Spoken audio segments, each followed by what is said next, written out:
Good day, nerds, and welcome to episode 42 of the Nerd Cantina Show.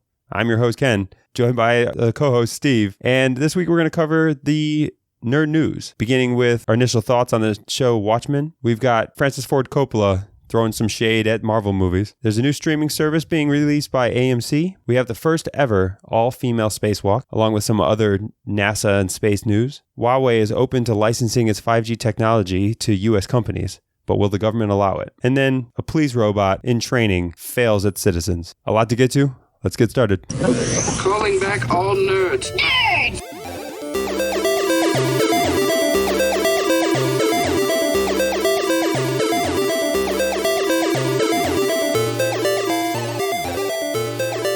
Welcome back, nerds, to episode 42. To get started, let's talk over the new show from HBO. As you know, we've been waiting for it. I did not get a chance to see it as it just came out last night. I don't even have HBO. I gotta go and resubscribe to something here. Well, you have my Hulu, so allegedly. Hulu is IP restrictive, so I'll need to figure this out. But you saw it, and what were your initial thoughts on Watchmen? So it looks like the quality is once again super high. You know, HBO. They go hard every time they do one of these shows, and the quality is super high. They led into the show kind of 1 foot still in the movie, 1 foot out. So if you've never seen the movie or read the Watchmen, they make some references, so you won't be totally in the know. But at the same time, if you just pick up this show and have no kind of backstory, you're not lost necessarily. You got to fill in some blanks on your own. But as far as like feeling like you totally just don't know what the hell's going on, you know, my girlfriend watched it with me, and she hasn't seen The Watchmen or knows anything about it, and she had some questions for sure, but still was able to follow along and pick up the new theme and plot that they're going with. So definitely episode 1 looked really interesting. The preview for where they're taking the season was good. I'm on board, man. I'm gonna give it season 1 for sure, all the way through, and then make my judgments after that. I'm looking forward to it, and if I've got like no memory for movies, so if I haven't seen something in the last 6 months, I've forgotten 90% of the details.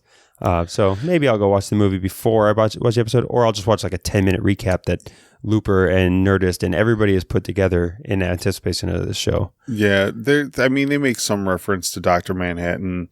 They make a few references to like interdimensional terrorism. So like you kind of need to know that it's got like, it's not a show just like based in like modern reality. Like there's quote unquote interdimensional terrorism. So that's that's a new term for my vocabulary. So you're in for this one. A couple weeks ago we talked about new fall shows. Any of those still surviving in your queue? So Bluff City Law, I'm a couple episodes behind. I'm not really in a rush to see that. That one's gone. All right, got it. Never going to catch up. I maybe, I don't know. I get bored every once in a while. I'm still watching Emergence, weekly. That's kind of letting you know what's going on more. So it's kind of piqued my curiosity even more. Almost came close to getting a couple more right on The Masked Singer. Like I was really close on a couple of them.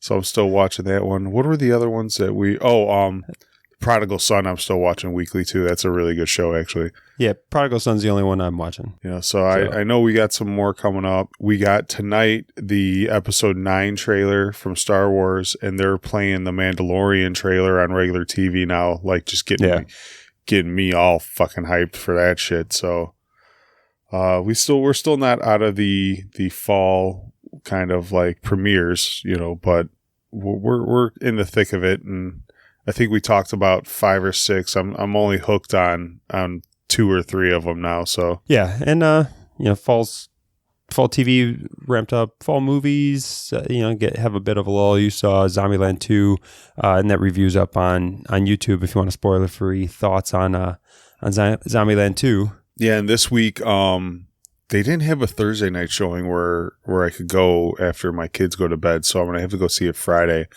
But I'm really excited for this one. It's a It's not in our usual kind of like reviews, but I'm drawing a blank on the name of the actual movie, but it's about Edison and Tesla's rivalry. Oh yeah. So I'm really kind of like pumped to actually go see this. It's The Current War, it's called. And yeah, I've always been a Tesla fan, and I'm hoping this movie's good. Has, limited theaters. There's a lot of movies I wanted to see that are in limited theaters, so that Jojo the Rabbit ain't fucking nowhere. I mean, God forbid. I don't even know what you're talking about. God forbid so that Tiki the guy that does the Thor movies and everything, he stars and then made this movie Jojo the Rabbit, and I have no clue what the plot is exactly about. All I know is it involves Hitler and children. And oh yeah. and like, so instantly curiosity peaked. I got nothing better to do. I'll go give it a review. Can't find a fucking theater playing it anywhere. Really? Hitler Kids isn't playing in every fucking theater? Wow. What was another one that, so Jojo the Rabbit doesn't have any screenings around here. The Jay and Silent Bob sequel doesn't have any screenings around here. That movie came out this weekend. I couldn't go see that either. So a lot of theaters are being pretty bougie on what they'll allow their audience members to see. I mean, I get it. You only have so much theater space, but do you really need to show the Joker every hour on the fucking hour? Can you not just give me one theater for Jojo the Rabbit? Like, seriously? You're the only one who really is trying to go out and see Hitler Kids. Well, I mean, even the theater by my house that I always go to, every Thursday night, I book the 9 o'clock or 10 o'clock showing. My kids go to bed at 8. I don't have to miss out on any family time. I go catch a 9 o'clock, 10 o'clock movie when my family's sleeping, come home, write the reviews. Even the theater by my house they stopped doing 9 o'clock and 10 o'clock showings. Granted, I'm like one of like 8 people in the theater at the most when I go see these on Thursday nights, unless it's a, major release like Joker or something. But still, like, to just take away that option, I'm now driving like 15 miles to the next fucking theater to go see these fucking movies on a Thursday night. Really pisses me off. AMC, step your shit up. Give me a 10 o'clock showing in Naperville. All right. Well, speaking about movies, what we've got is this week some new comments attacking kind of Marvel movies following. So we talked about the Martin Scorsese comments about how, Marvel movies and comic book movies are not cinema. And this week we get Francis Ford Coppola, so the director of The Godfather and Apocalypse Now, stepping in and saying something even worse. So specifically, he said, this is now quoting Coppola, and he says, "When Martin Scorsese says that the Marvel pictures are not cinema, he's right, because we expect to learn something from cinema. We expect to gain something enlightenment, some knowledge, some inspiration. I don't know that anyone gets anything out of seeing the same movie over and over again. Martin was kind when he said it's not cinema. He didn't say it's despicable, which I just say it is." Like, who the fuck is this dude? Like, who are you, G.I. fucking Joe? Knowing is half the fucking battle? Like, I gotta learn a goddamn moral lesson every time I go to a fucking movie? Like, no, I get, like, yeah, you have a point. Like, a lot of the Marvel movies you're not learning a lesson. You're not necessarily moved in any way, but I thought the point of movies was entertainment. Like, isn't that the point, is to just be entertained? No, it's apparently not. Not according to these people that have, made their careers and are rich as shit and have, some great movies under their belt. Now they feel they just get to shit on everybody else's work. James Gunn responded yesterday, and I don't know if you saw what he said, but he said something pretty profound, and it was, "Go fuck yourself, Coppola." No. No, I'm joking. He didn't actually say that. But what he did say was that, at one point in time, the people before Coppola also criticized things like gangster movies and as ridiculous. And then before that, people criticized Western movies as, not true film and being controversial, and for whatever reason, like even generation even has The Godfather. The Godfather was a book before you made the movie, motherfucker. You didn't write that. You didn't fucking make that. You took pieces of paper and put it on film. Like, you didn't have anything creative other than the translation of a story into film to do with that. So who the fuck are you, pal? It just comes down to, like, it is, these old directors, old heads. It's like, I get it. These things happened before. The difference is nobody was giving a Twitter account or a microphone to the old ass fucking people from previous generations. We just still pretend like we care about their opinions and give them the opportunity to speak. But these same criticisms have always happened. Every generation looks at the next generation of whatever's coming up as inferior to what they did. Yeah, I mean, it's part of getting old. Yeah, I could shit on current rap music for the next half hour if I really wanted to. Like, honest to God, this shit's horrible. It's garbage. So like when it I've morphed into that old man that are going to look at my kids and be like, back in my day, rappers actually had something to say when they said it. What major life lessons did we learn from Godfather? And I don't know. Like, it's a story about family and struggle and like, motherfucker, it's a gangster movie. Yeah. It's a gangster movie. And Age of Ultron is about over reliance on technology and creating fucking robots that are going to kill us. I don't know what to tell you. Winter Soldier's about saving a lost brother. It just comes off like, why take the opportunity to shit on them? Like, why not just say, they're not for me. I'm happy for the success of Hollywood. Any success in Hollywood's good for all filmmakers. It provides more opportunity for others to make, without a company like Disney making $1 billion off of Endgame, your shitty fucking art piece doesn't get fucking made. Because they know that fucking thing isn't going to make money. They're doing it as a pro bono. We want to have this in our portfolio. We're not going to do it to make money, but we want the acclaim for making something beautiful. So here's $30 million to go make your movie about a blind handicapped kid that overcomes blah, blah, blah, blah, blah, blah, blah. And we're going to give it to you out of a chunk of this fucking what you call piece of trash movie that made $1 billion fucking dollars. So despicable. Yeah. Like, I mean, and that's the thing that's kind of frustrating is that these despicable movies nowadays are funding your fucking projects. Fucking Scorsese, your shit went straight to Netflix, pal. How's it feel?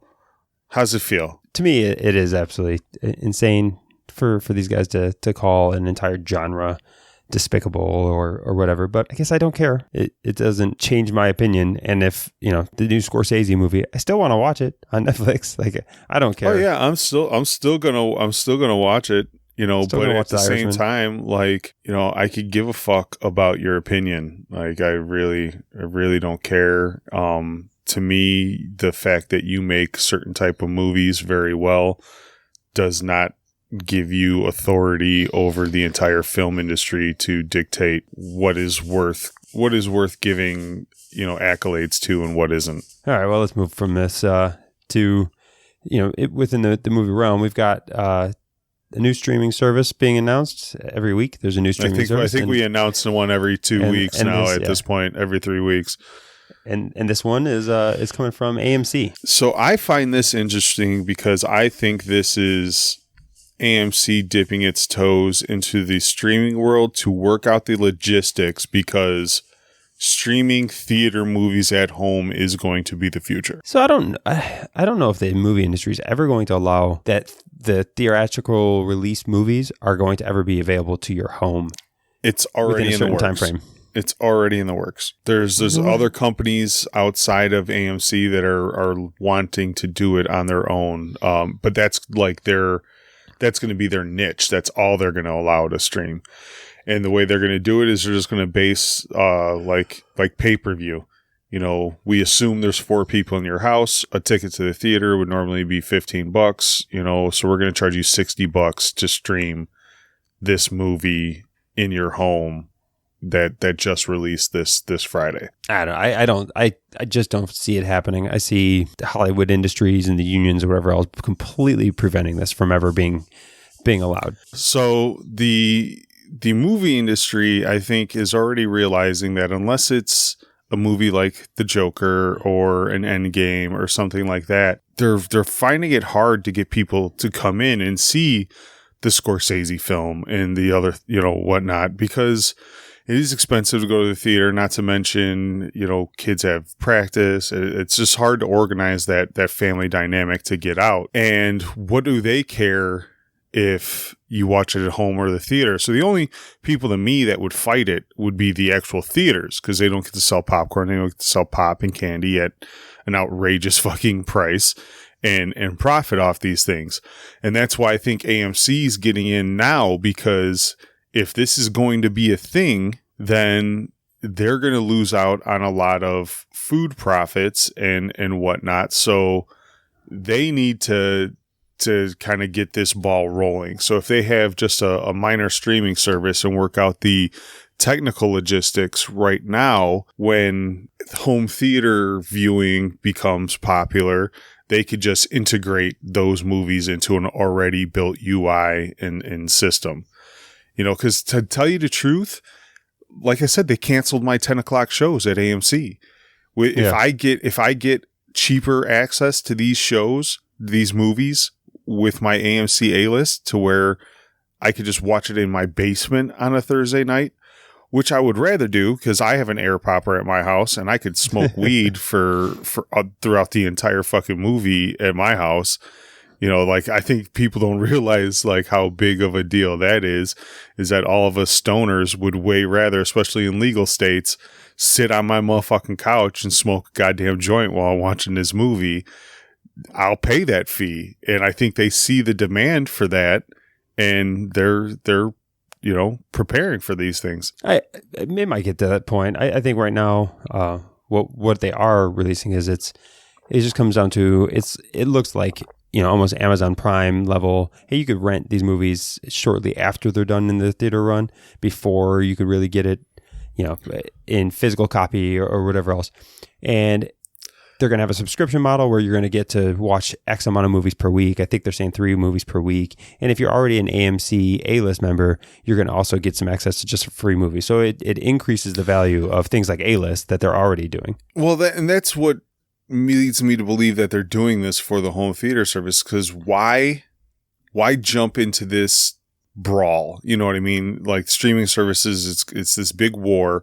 Why would AMC want to put their hat in the ring with limited exclusivity? AMC isn't owned by a major studio or something like that, to where they could just say, all right, we're putting all our movies on here and we're not going to let anybody else have our movies. So people are going to have this huge demand for our streaming service.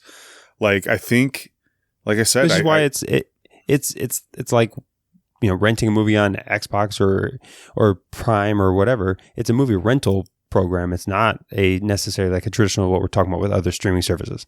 So it's just different, and they're just assuming that, hey, there's enough people who might pay for a subscription model to not go see a movie in the theater in those first 6 weeks, but 6 weeks later be able to stream it from their house, up to 3 movies a week, before they can get it anywhere else. Well, YouTube's in this game, Apple's in this game, Microsoft, Amazon. I find it hard to believe that AMC wants to jump into that fight and take that on just to be able to rent a few movies, unless the cost of setting up one of these infrastructures is minimal. It probably is at this point in time. And like I said, even if it's just a benefit that they attach to A-list in order to get people to the theaters, then it's probably a win to them. Yeah, I have A-list, so I'm going to get it. I'll have it either way. To me, it's just an added bonus to my A-list. But maybe they're thinking it'll sell more A-list passes and people will come to the theater more or something. I don't know. I just find this really kind of weird. I think to me, it's a preemptive strike. Let's see when it comes out, what it rolls out, and you'll have access to it. So curious to see exactly what's in the service when it first becomes available for individuals to start streaming. But moving out of entertainment news for the rest of the day, and we'll talk over some tech stuff, with the first topic being some space news. And we had a first with the first ever all-female spacewalk taking place over the weekend. Which is, if you're, a feminist, if you're a woman in STEM field, this is big for you. I'm not going to, downplay that at all. The fact that for the first time, they didn't need no men out in the vastness of space to turn a couple wrenches. They let the ladies on the ship do it, and good for them. So I think that this is good. I told my daughter about it. In my household, space is always a topic of discussion. We're the family that goes out in costume together for Halloween. And it's full on space themed. Both my kids are astronauts. Natalie's dressing up as a moon. She's got a big inflatable orb around her that she's the moon, and I'm going to be a space shuttle. So our family's all about this stuff. And my daughter thinks this is cool. That it was the astronauts, Christina Koch and Jessica Meir made it out there. One of them has been out. I think she's done 3 different spacewalks, and Jessica Meir being new to this, it being her first ever. Yeah, it's cool. Do I look forward to the time that we don't make a big deal of these things? For sure. Looking forward to it. Looking forward to when we don't have to. Let's get all the firsts out of the way. Like send 2 black guys up there. I want the first all black spacewalk to get over with. Let's do all the firsts.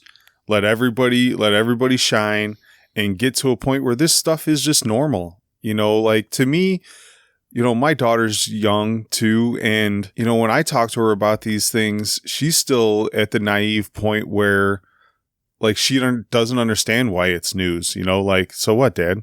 Girls can do anything. She still has that mindset. The world hasn't beat her down to where she thinks that she's going to ever be held back from doing anything, so in her mind, it's, of course, 2 girls went out and did it. That was their job, right?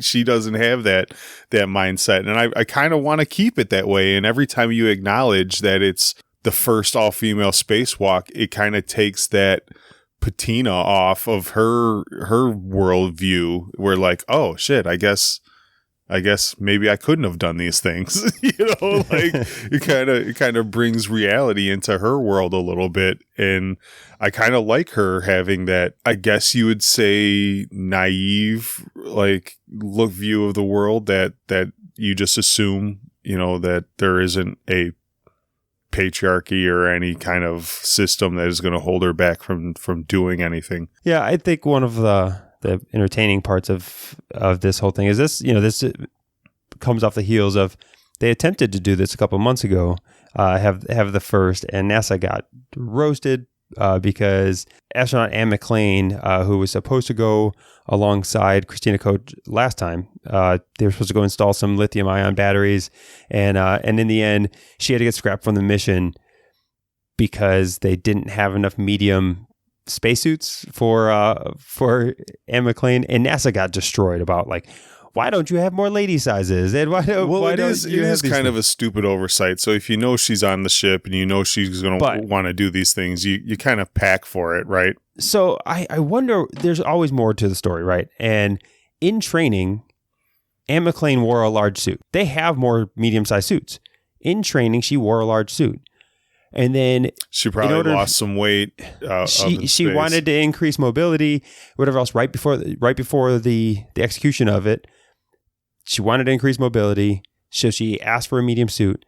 They have other medium suits. People were like, "Why aren't you making more?" Well, they do make more. They had them in storage, and it was going to take more than 12 hours in order to prepare a new suit, in order to get it ready for space.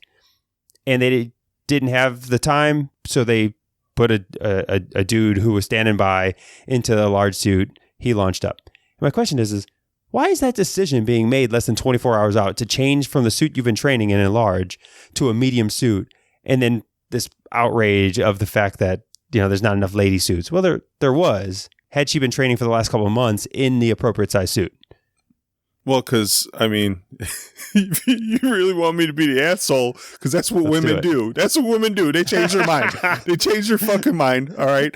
Can you imagine what it's like to try to pick what they're going to eat on that motherfucking shuttle, okay? This is like... What do you want to pack? I don't know. So I'll be whatever you want. I'll be the chauvinist fucking asshole. Yeah, all right. She went up there in a large suit, realized the large suit made her look a little bloated, and then was like, "Yeah, no, if this is gonna be on TV, I'm gonna squeeze my Spanx into a motherfucking medium suit, and I'm gonna look good on this motherfucking spacewalk."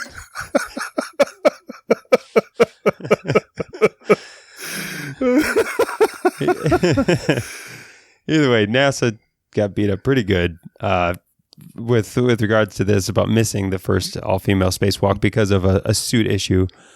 So what we also got in the last week, just leading up to this one, is the next generation of spacesuits, which will be used for like actual surface landings on the moon, is one size fits all. It is those motherfucking eggheads, they learn fast, boy. They learn fast. Yeah. They ain't gonna let this slow them down again.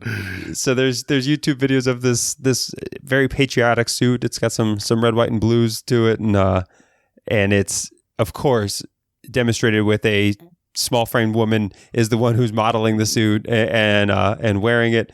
And it's supposedly completely expandable and compressible down to a point that it fits all men and women, and they will never run into this issue again.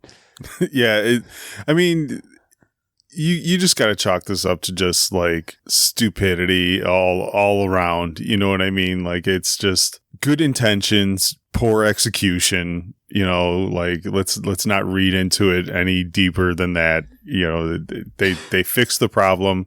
They achieved the goal that they were looking to achieve just a few months later. You got to at least commend them for even realizing like, hey, I don't think we've ever had just women out there working. We should probably do that.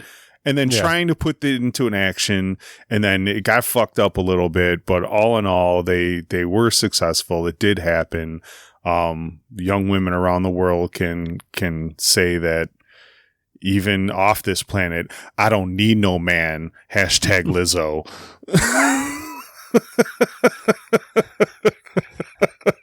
I don't know what Lizzo is, but I'm also not going to Google it. Moving to some more NASA talk in the sense that so NASA and SpaceX are still continuing to work together, and it's not just SpaceX; it's NASA, SpaceX, NASA, and Boeing as they're continuing to try to commercialize space travel and provide support to the next level of NASA research. Yeah, with us letting climate change just ravage this world and decimate places like the Bahamas and Puerto Rico and shit, we're running out of places to vacation. So all the eggheads are finding weatherproof locations for you to take your family next summer. So we've got SpaceX is building the Crew Dragon, which is supposed to be a reusable platform in order to launch specifically for NASA to launch crews out to whether it's International Space Station, eventually to Mars, or not Mars, eventually to the moon, probably eventually Mars too. But they've fallen behind schedule. They took some criticism from NASA administration on them being behind schedule, and Boeing is too. Boeing is behind schedule, and Boeing actually has a larger contract than SpaceX at this point. I think Boeing's over $4.2 billion. SpaceX is somewhere in the $3 billion range as far as what NASA's given them. So we do have these companies earning a lot of money.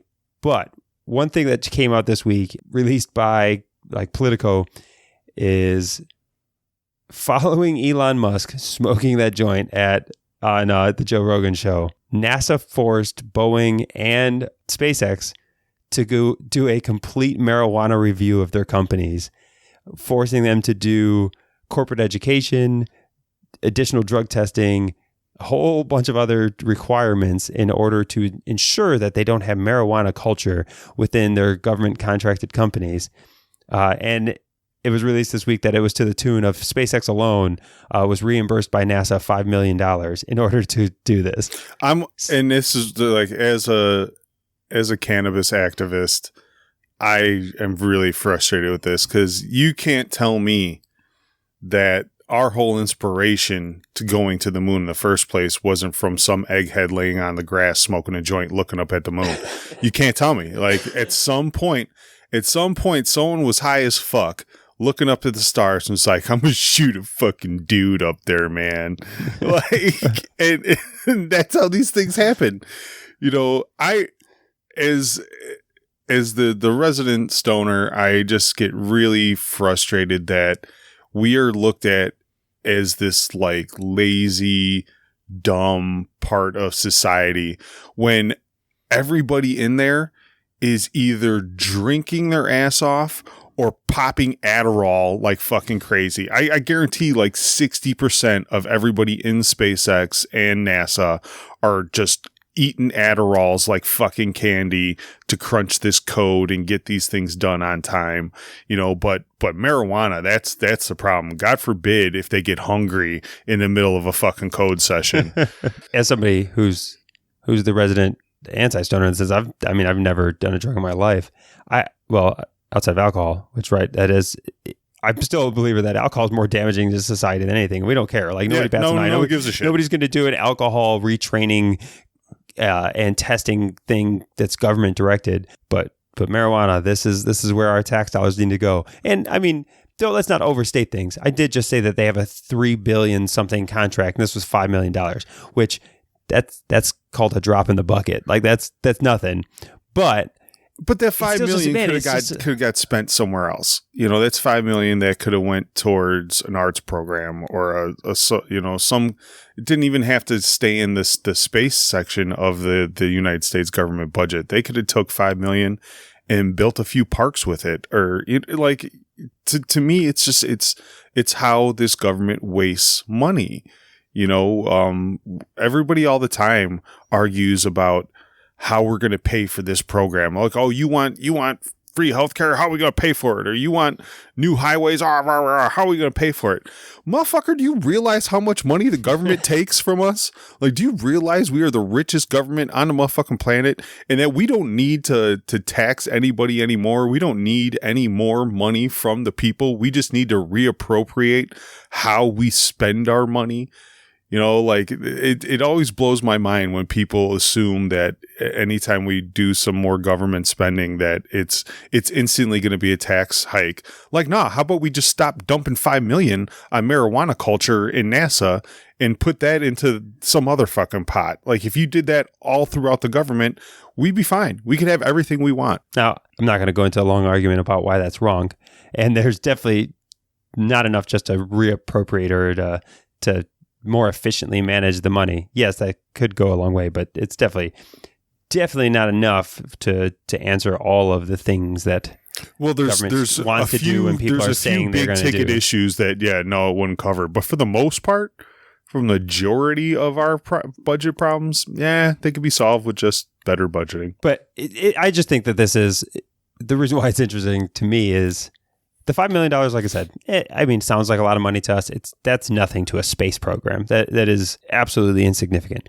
It just continues to go where like priorities are fucked up and anti-marijuana propaganda. Yeah, like that people still believe this. Like because a CEO smokes a legal drug in a legal state, all of a sudden it causes this massive ripple effect by a federal entity that just wastes time and money. Like you talk about the $5 million it wasted. What I'd rather care about is the time wasted by the retraining and all the stuff that you had to have these scientists who should be figuring out how to get us to the moon next and should be developing, innovating.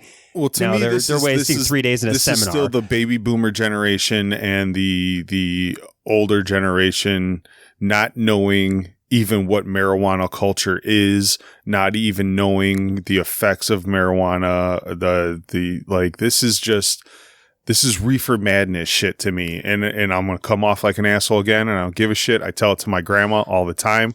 Grandma, I love you, but I cannot wait till all your friends die because you people ruin everything. You ruin everything. Like that old mindset of reefer madness, of the devil's lettuce. And you hear that? You hear that, Francis Ford Coppola? Yeah. You know what I mean? Like all these old people, and I'm gonna get to that point too one day, and I'll be fine when my grandkids say, "Grandpa, you're fucking ruining everything. I can't wait till you and all your friends die." Like, that's fine, kid. It's fine. But until these politicians stop listening to what I gotta say, because I go to the polls, guess what, pal? Who run it? Oh, right. Well, another. Sorry, Grandma. We're going to move on to the next topic. On this is something we've talked about a couple times, and it's just something briefly to discuss, and that's Huawei. So the Chinese company Huawei, who is still leading the world in innovation and development towards 5G technology, and we've talked about what 5G technology will truly open for everybody. If you haven't kind of heard these things, you should go watch some YouTube videos on 5G and what drastic changes it can do for our infrastructure, for not just like your cell phone. You know, it's not just about AT&T, what it could do for you there. It has some significant changes, some significant power behind it. And there's still no U.S. company that is in any way close to realizing the potential of 5G. Huawei is the closest, and they're actually rolling out. They've tested some of the systems. They're rolling out infrastructure for 5G in places like Malaysia and stuff. So Huawei is moving forward with 5G. We're being left behind. To me, this is a possible answer to the topic we talked about last week with China using their power of the yen to influence free speech.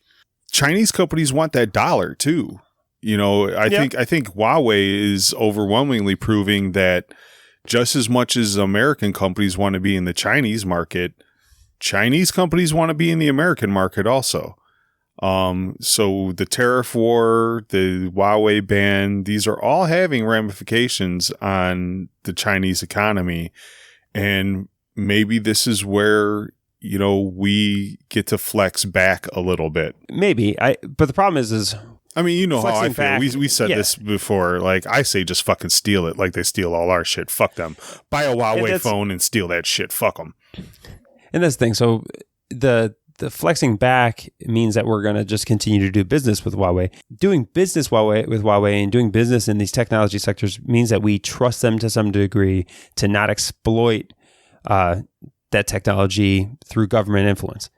And that's where we're at. Like, otherwise we could just continue buying the technology from them and then just build it into our networks or whatever else. That would actually, you know, that's outsourcing. That's what we do.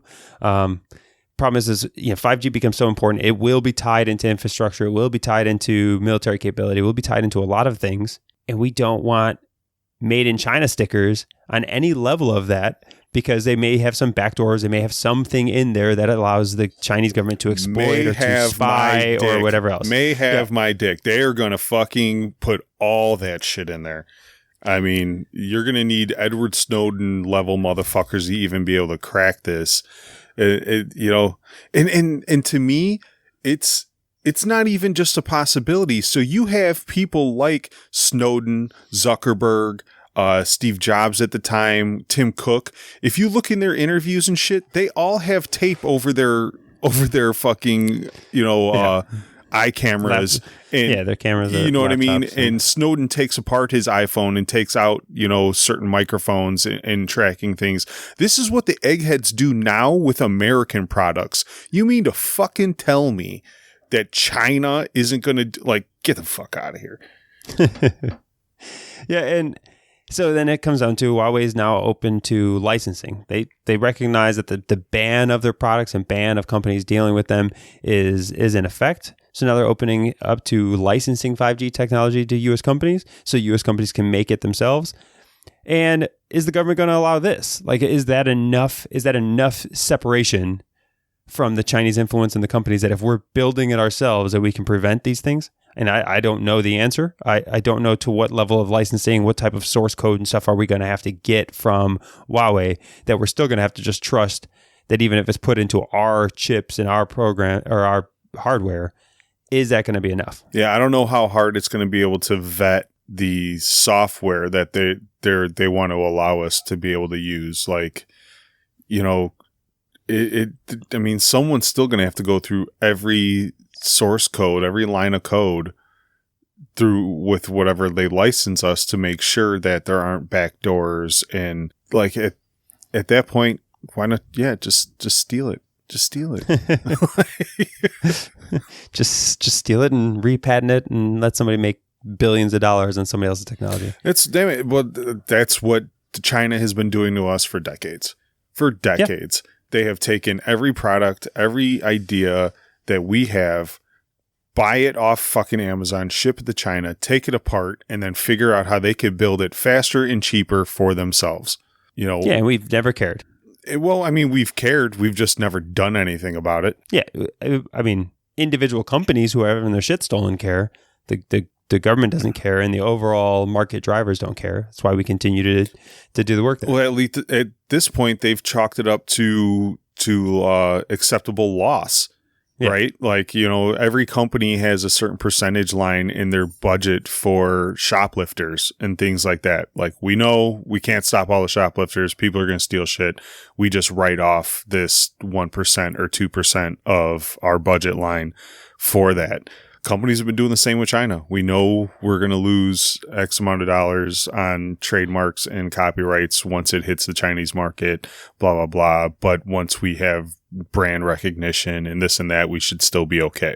I'm not okay with that mindset. Like, the longer we ignore this problem, the more powerful China gets and the harder it's going to be to swat this fly later on in life. Yeah, we see the encroachment of China. We see the ban of things like Huawei. I think we are pushing towards really getting nastier and nastier with them. And the two economies can't be separate. They're always going to be tied together. So we'll see what the arrangements look like in the future. I don't know. At this point, I'm hoping that, one, we should have done it years ago, invested heavily into our own education program to get American citizens technically savvy enough to make these products at home and to do these jobs at home.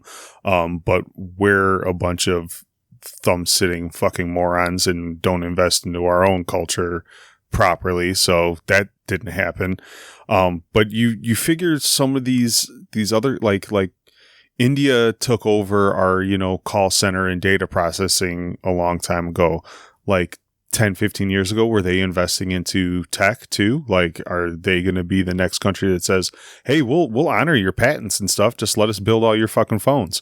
You know, we'll play nice. Fuck China. Stop using China for all your shit. Come to India or come to, you know what I mean? Like, there's other semi or fully developed countries that should be looking at China's practices as an opportunity to be a better partner to the United States and the Western world when it comes to these issues. Yeah, I mean, I still think China's, I don't know, it is too big, too intertied with everything. You look at companies even today, every company out there, like, China's a part of their growth model. China's a part of their markets that they have to hit. The economies are too intertwined.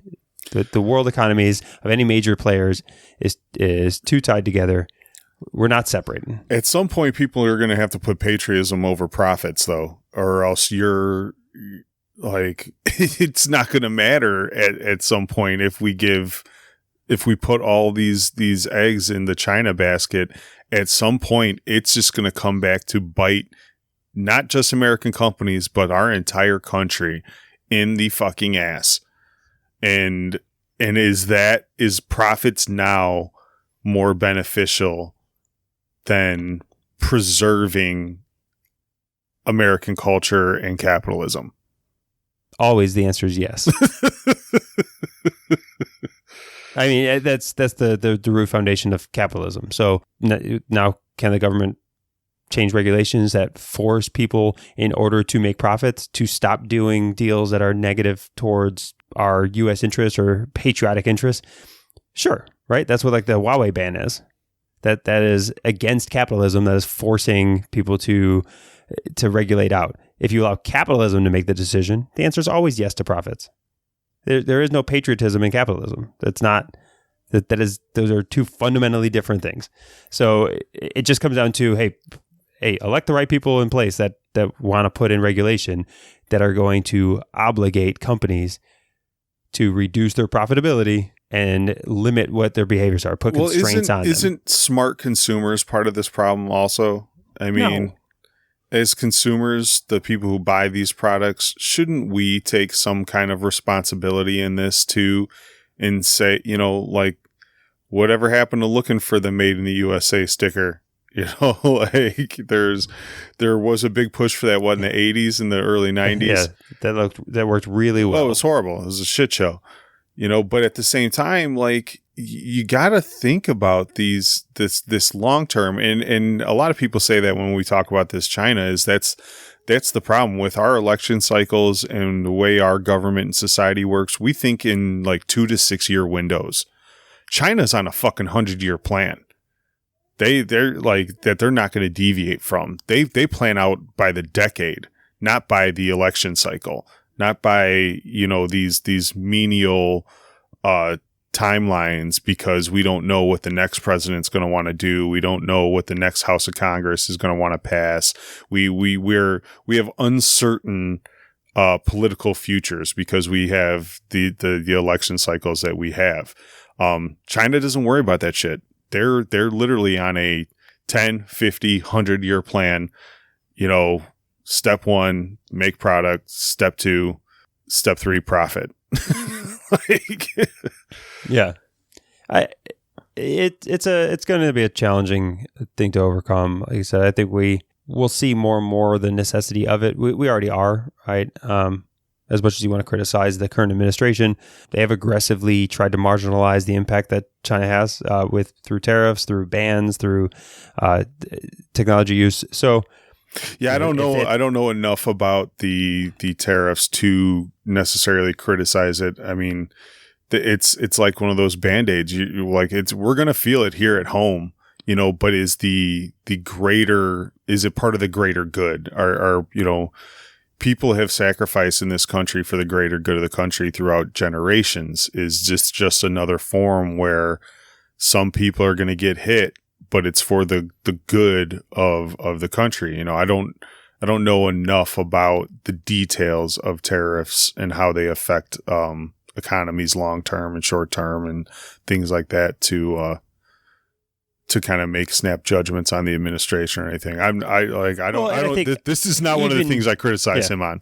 Even economists don't, debate the benefits and the pros and cons of the tariffs. What I'm just bringing up is it is showing a shift that this administration is taking these things serious, like our intellectual property rights or whatever else, which is a part of one of the goals of the tariffs is to have China stop stealing our shit and stop profiting off of our copyright laws. So I mean, there's a lot to it. It just shows a shift. Whether it's going to be effective or not, that's a long game that will. And that's the thing is China's so much better at playing the long game than we are. They know they just need to wait till 2020 and see if the administration changes. And then if the administration doesn't change, well, maybe they come in and make a deal. And if the administration does change, they'll wait to see what the next administration does. Are they going to keep the tariffs going? Are they going to have the same hardline policy? It does. We do suffer from. Is it weird to say we suffer from democracy?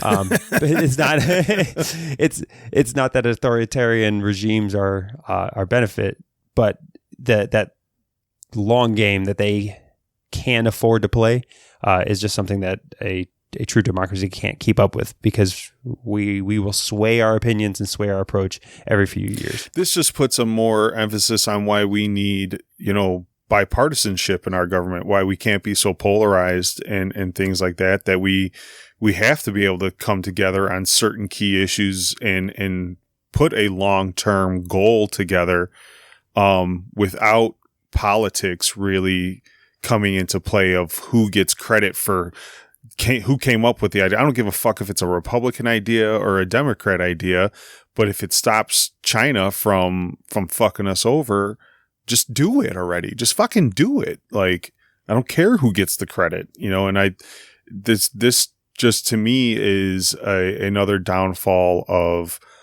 the hyper-partisan government, and society that we're in right now, is that we can't find common ground on shit. And while we're bickering over dumb shit, China's over here making money moves, man. Like, yeah, I mean, we're not solving these problems today, so the government needs to regulate this out. There's no approach, but like I said, we do suffer from some issues with short-sightedness, with the fact that, hey, these tariffs and in order to attack these things, in order to attack capitalism through regulation and constraints, the people who will be affected most are the people who can't afford to be affected. Yep. You know, and they're the ones who are going to bear the greatest of the impacts, because in the end, the companies are going to still find a way to make their money. So that's going to drive prices. It's going to, and we lose out on having a phone that's better than the iPhone at half the price. Also, as consumers, we're losing out on access to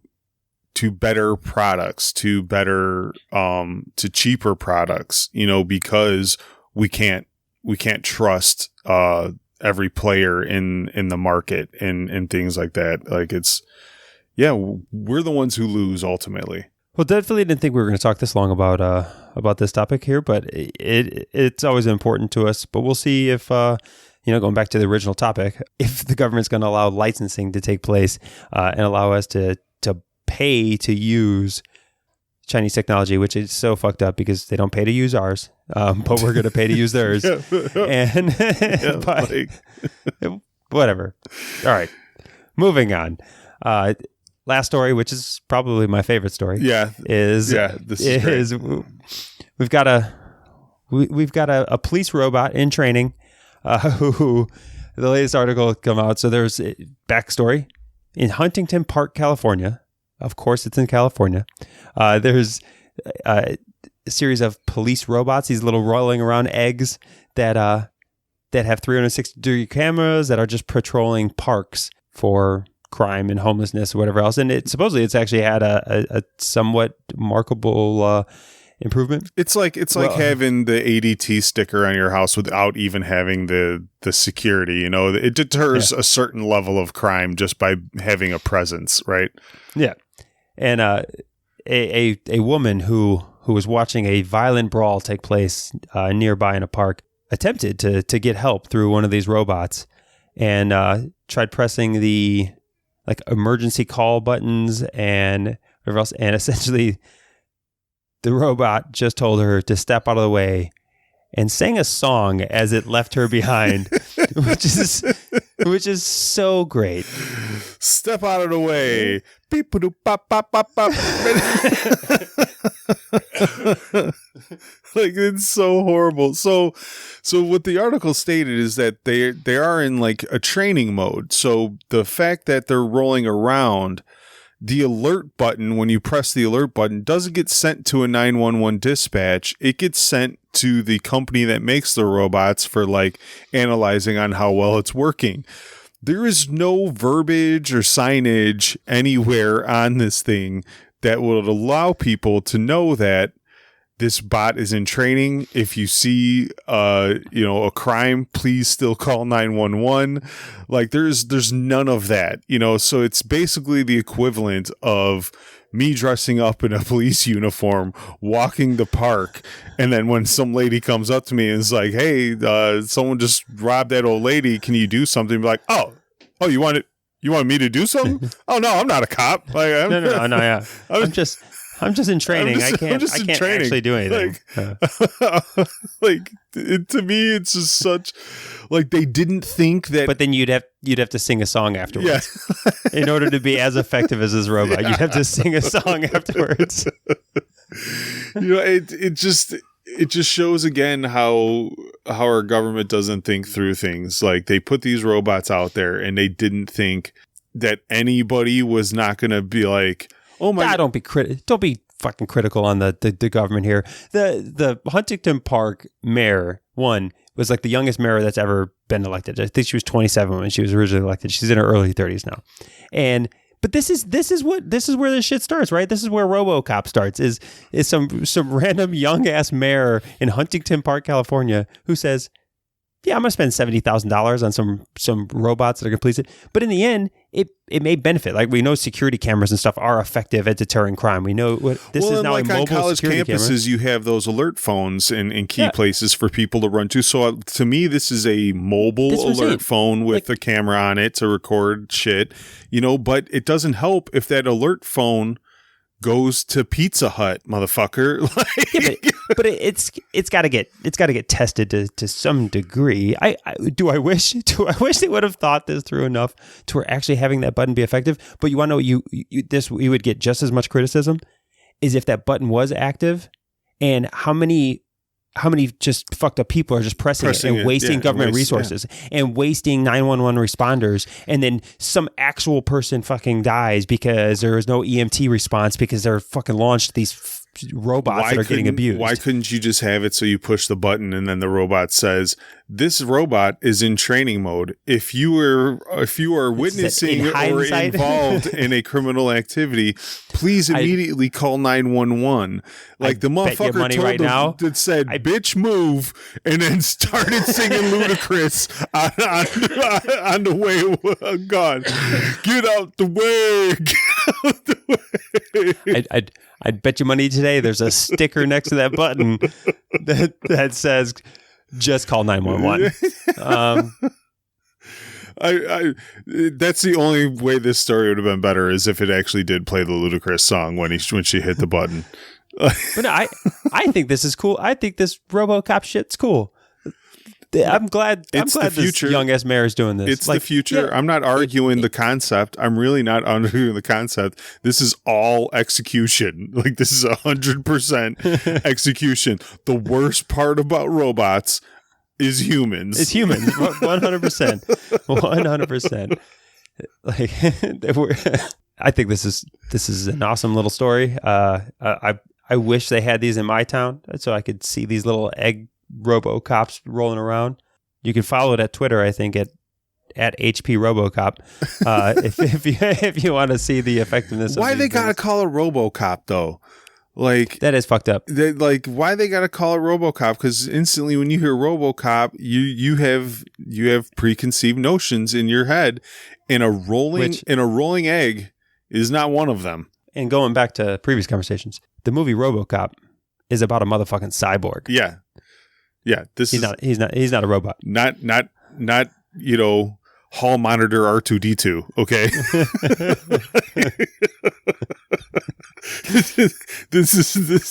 that is what we're experiencing right now. Just put the orange sash on R2D2 and you have Huntington Beach's RoboCop. All right. Well, that is our news for the week.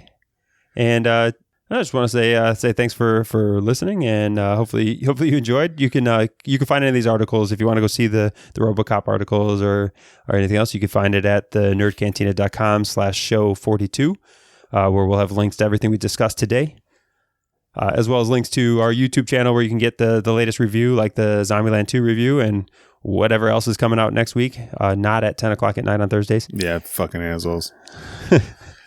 And then, as we announced last week, we have some exclusive content up on the Patreon page. So if you want to check out our complete thoughts on the Joker movie, that was the first Patreon exclusive content that we released last week.